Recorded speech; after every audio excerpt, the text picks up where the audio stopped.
নমস্কাৰ, আজি মই উপস্থিত আছোঁ স্মাৰ্ট গেট ব্যৱসায় স্থলী আৰু ব্যৱসায় স্থলীত তাত নতুনকৈ নিৰ্মিত হৈছে ধানৰ মিল আৰু এই ধানৰ মিলটোৰ বৰ ধুনীয়াখিনি সুবিধা আছে। কম জেগাত বৰ ধুনীয়া সুবিধা। এটা মানে কি বিভিন্ন ধৰণৰ যেনেদৰে আমি চিলাৰ ব্যৱহাৰ কৰোঁ, সেই চিলাৰৰ নিচিনাকৈ চাউলখিনি পৰ্যাপ্ত পৰিষ্কাৰ হয়। ইয়াতে বিভিন্ন ধৰণৰ আৰু বেলেগভাৱে কুট ওলায়, চাউল ওলায়, লগতে ইয়াতে ধানটো ধুনীয়াকৈ পৰিষ্কাৰ কৰা আৰু আগফালে গুড়া ওলায় আৰু ধানটো মানে ইমানখিনি সুবিধা আছে। লগতে যদি আপোনাৰ ধানখিনি যদি কিবা যদি জাবৰ জোথৰ আহে, জাবৰ জোথৰটো বৰ ধুনীয়াকৈ আমি ইয়াতে পৰে, ইয়াতে পৰা জাবৰ জোথৰ ইয়াতে পৰে আৰু ধানৰ সুবিধাও ঘৰলৈ যোৱালৈকে চলাবলৈ দিব পাৰি।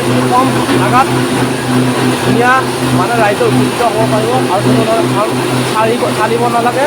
মোৰ লগত উপস্থিত আছে ছত্ৰধাৰীৰ পৰা জানিব বিচাৰিম এই মিলটো কেনেকুৱা সুবিধা আৰু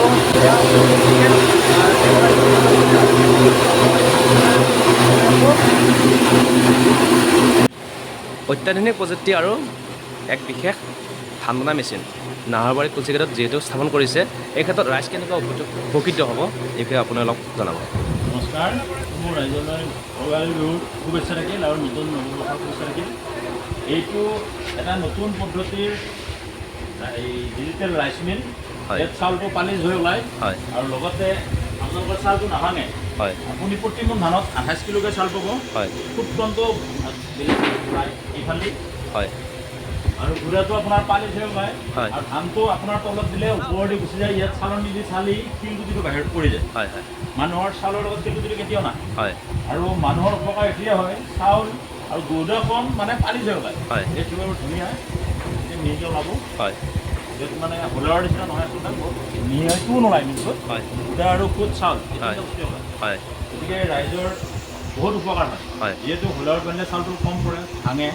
ইয়াতে চাউলটো অলপ বেছি পৰে। প্ৰতিমোন ধানত 27-28 কিলো চাউল পৰে। নিশ্চয় পাব্লিকে জুখি আছে, নিজে নিজে অকণমান গতিকে ৰাইজৰ উপকৃত হ'ব। সকলো ইয়াতে আহক, নাহৰবাৰী উপকৃত নতুন ৰাইচ মিল বা কিছুমানে ধৰ যিহেতু আমাৰ যিটো গুড়া বুলি কওঁ, এই গুড়াটো ধৰ কিছুমানে নিনিয়ে, এই ক্ষেত্ৰত আপুনি কেনেকুৱা সুবিধা দিছে? গুড়া নিনিলে তেওঁলোকে আচলতে আমি অকণমান মানুহৰ নামটো বেছিকৈ ধাৰণা ঠেলা ভাড়াটো দি দিওঁ আৰু ধানটো ফ্ৰীকৈ বান্ধি দি দিওঁ। আৰু গুড়াটো আমি কম পইচাতে বিক্ৰী কৰোঁ, 50 টকাতে বিক্ৰী কৰোঁ। ধন্যবাদ থাকিল। লগতে নতুন বছৰ লগতে ভোগালী বিহুৰ আন্তৰিক শুভেচ্ছা জনালোঁ।